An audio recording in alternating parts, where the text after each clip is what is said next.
This happened to me when I was in high school. Summer break just started and everybody left the school excited as hell.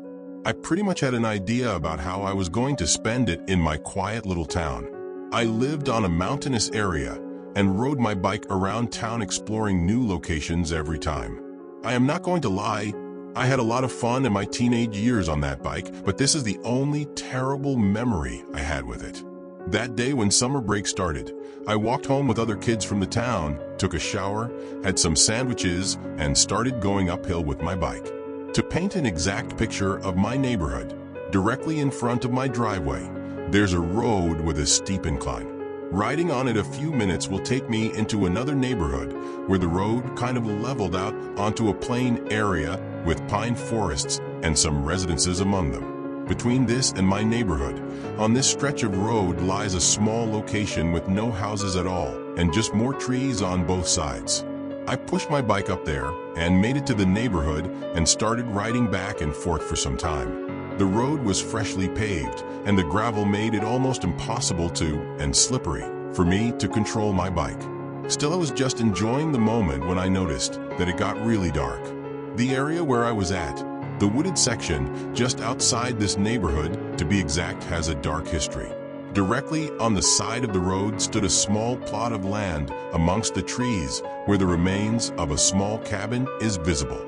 A woman used to live there with her husband and kids, and apparently she had a really nasty argument with her husband one afternoon and hung herself that night on a tree branch outside. The story was told by everyone in the neighborhood like an urban legend.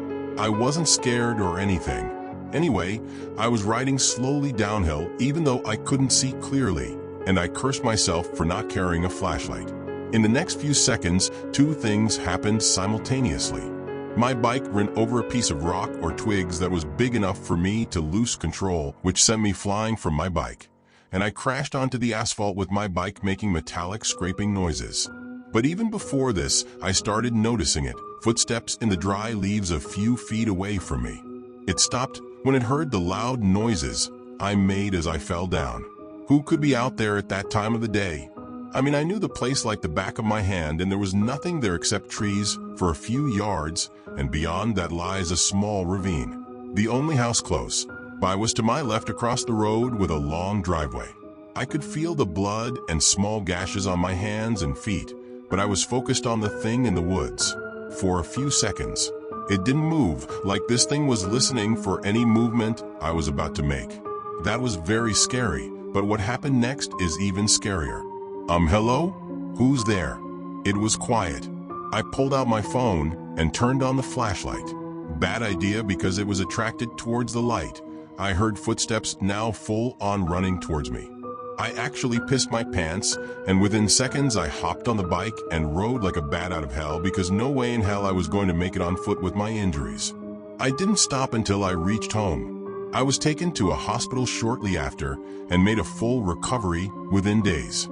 Luckily, none of my bones were fractured, though my bike was in a pretty bad shape. My parents were raising hell because I never got into trouble like that. They kept asking me what happened, but I never fully told them what happened because I knew they wouldn't believe me.